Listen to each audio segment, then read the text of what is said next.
बिस्मिल्लाहिर्रहमानिर्रहीम। मोहतरम सामीन और नाज़रीन, अस्सलामु अलैकुम वरहमतुल्लाहि वबरकातुहू। आज का हमारा टॉपिक है इंटरमीडिएट पास करने के बाद किसी भी फील्ड ऑफ स्टडी में जाने से पहले, किसी भी सब्जेक्ट को चूज़ करने से पहले किन चीज़ों को जहन में रखना ज़रूरी है। 12 पॉइंट्स ऐसे हैं जिनको अगर आप जहन में रखते हैं और उन्हीं के बेसिस पर अगर आप एडमिशन लेते हैं, मुझे उम्मीद है इंशाअल्लाह आप कामयाब ज़िंदगी आपको गुजारने को मिलेगी और बेहतरीन कारकर्दगी आप दिखा सकेंगे। सबसे पहली चीज़ ये है एम्स ऑफ लाइफ।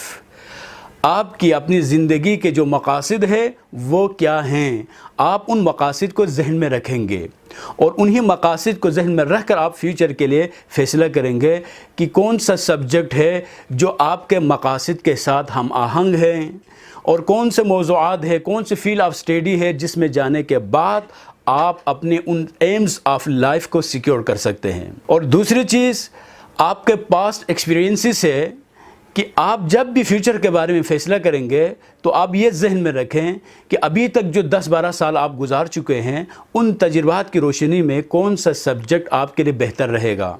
हो सकता है बाज़ मौज़ूआत आपके लिए अच्छे न हों, आप उसमें बेहतरीन कारकर्दगी न दिखा सके हों, या वो आपके मिजाज के साथ हम आहंग न हो। तीसरी चीज़ है एबिलिटीज़ को जहन में रखना। आप अपनी सलाहियतों को जहन में रखें।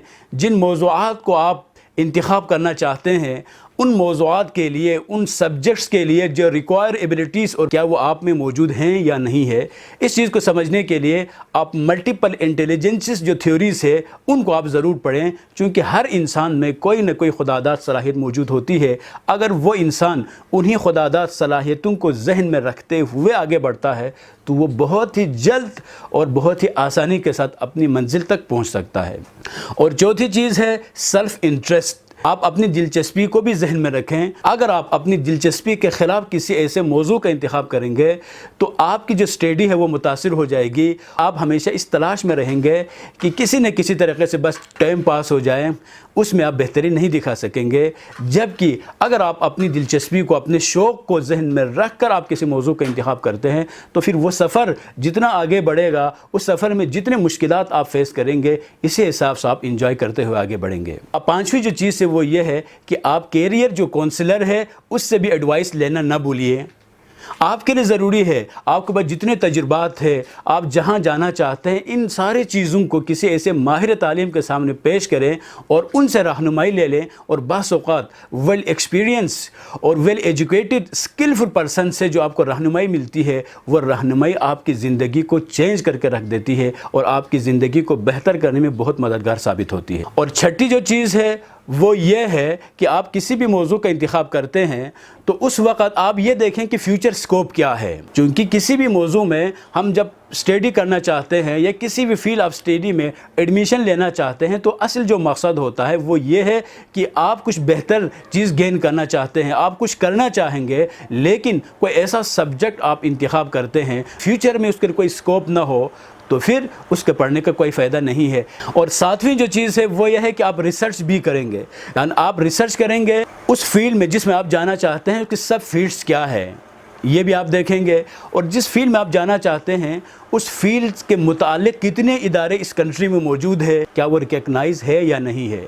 कभी ये गलती ना करें कि एडवर्टाइजिंग से मुतासिर होकर किसी ऐसे सब्जेक्ट में या किसी ऐसे इदारे में, किसी ऐसे इंस्टीट्यूशन में, किसी ऐसी यूनिवर्सिटी में आप एडमिशन न ले लें कि जिसमें टाइम स्पेंड करने के बाद आप अपना वक़्त, अपने पैसे सब कुछ ज़ाया करने के बाद में पता चले ये तो इदारा ही रिकग्नाइज नहीं है। आठवीं चीज़ ये है कि आप अपने वालिदैन के जो ड्रीम्स है उनको भी अपने जहन में रखें। अपने वालिदैन को राज़ी करके ही आप किसी फील्ड में जाने की कोशिश करें।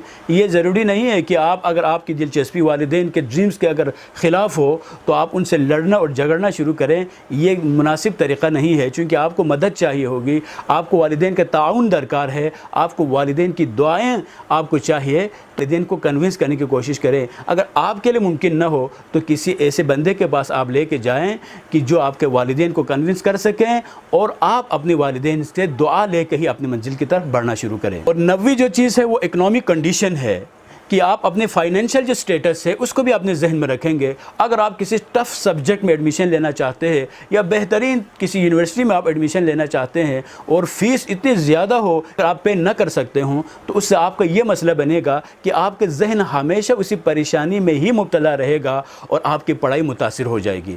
ہاں، اگر آپ میں ہمت ہے، جذبہ ہے، ان مشکلات کو فیس کرنے کی طاقت ہے تو آپ ان مشکلات کے ساتھ بھی آگے بڑھ سکتے ہیں. لیکن 70+ لوگ ایسے ہوتے ہیں کہ جو ان مشکلات کے ساتھ آگے بڑھنا ان کے لیے ممکن نہیں ہوتا. لہٰذا کسی مناسب ادارے میں کسی مناسب سبجیکٹ میں آپ ایڈمیشن لے لیں تاکہ آپ کے لیے یہ مشکل نہ ہو. آپ کی تمام تر کنسنٹریشن، آپ کی تمام تر توجہ اسٹڈی پہ ہی آپ رکھ سکیں. اور 10ویں جو چیز ہے، آپ نے یہ دیکھنا ہے کہ آپ کے پاس پڑھنے کے لیے کتنا ٹائم موجود ہے. ہمارے پاس ایک طرف سے ایک پروفیشنل ایجوکیشن سسٹم ہے اور دوسری طرف ہمارے پاس سے ایکیڈیمک ایجوکیشن ہے.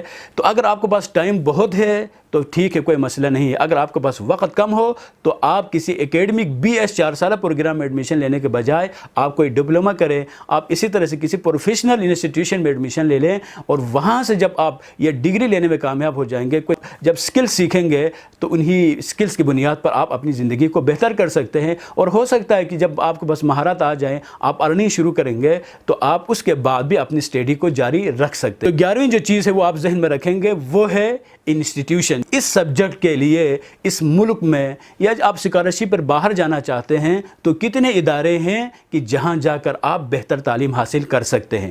ہو سکتا ہے کہ آپ کے کچھ ٹائم اسی میں گزر جائیں، کسی اچھے تعلیمی ادارے میں داخلہ ملنے کے لیے آپ کو کچھ انتظار بھی کرنا پڑے، لیکن 4 سال کسی بیکار تعلیمی ادارے میں ٹائم گزارنے سے بہتر ہے کہ آپ 6 مہینے انتظار کر کے کسی اچھے تعلیمی ادارے میں آپ کو داخلہ مل جائے. اور جو لاسٹ جو پوائنٹ ہے وہ یہ ہے کہ آپ اپنی پاسبلٹیز کو بھی آپ ذہن میں رکھیں گے، اپرچونیٹیز کو بھی آپ ذہن میں رکھیں گے، ویکنیسز کو بھی آپ اپنے ذہن میں رکھیں گے اور تھریٹس کو بھی اپنے ذہن میں رکھیں گے. اور بس آخر میں یہی کہوں گا، ان 12 پوائنٹس کو اپنے ذہن میں رکھیں اور انہی چیزوں کو ذہن میں رکھ کر آپ اپنے فیوچر کے لیے فیصلہ کریں تو انشاءاللہ آپ بہترین کارکردگی دکھا سکیں گے اور آپ اپنے مقاصد کو حاصل کرنے میں کامیاب ہو جائیں گے. والسلام علیکم ورحمۃ اللہ وبرکاتہ.